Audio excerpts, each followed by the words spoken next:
Sing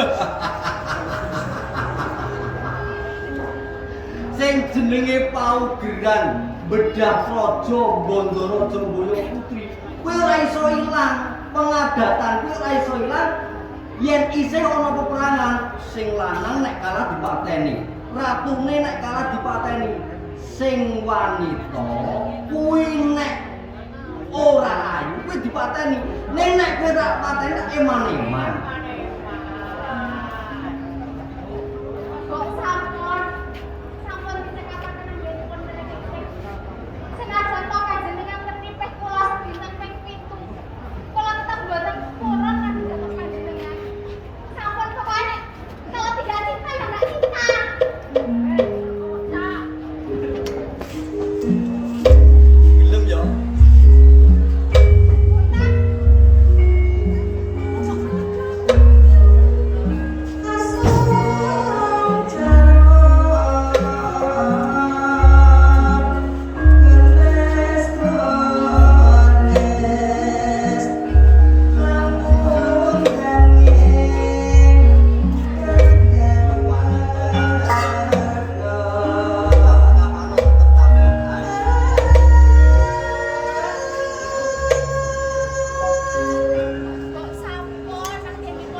Gayatri,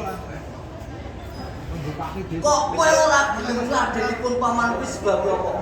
Apa aku kurang bagus? Dijaga. Kami mboten nyancang.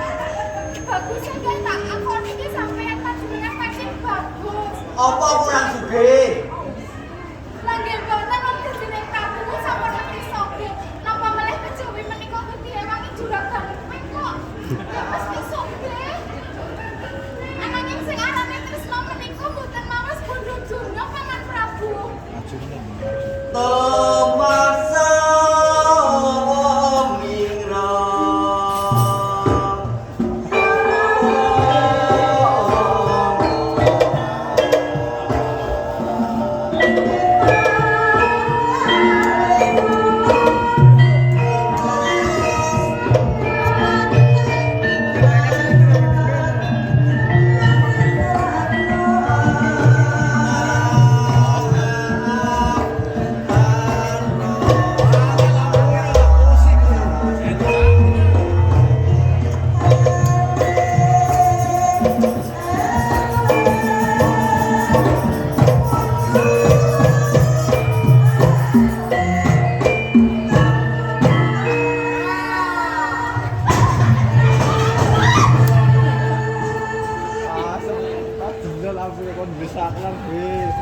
Gayatri, yen manut ra yo kepenak.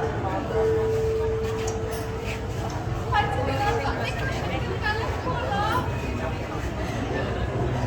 Kados putih kula badhe manut dhateng panjenengan lawuh panjenengan mawon ingkang damel kula sara. Dipikir kanthi wening, aku ora gawe uripmu rekoso ora ngrasa. Kowe dadi boyongan. Nek aku ora ngeman karo kowe, kowe iso wae tak pateni.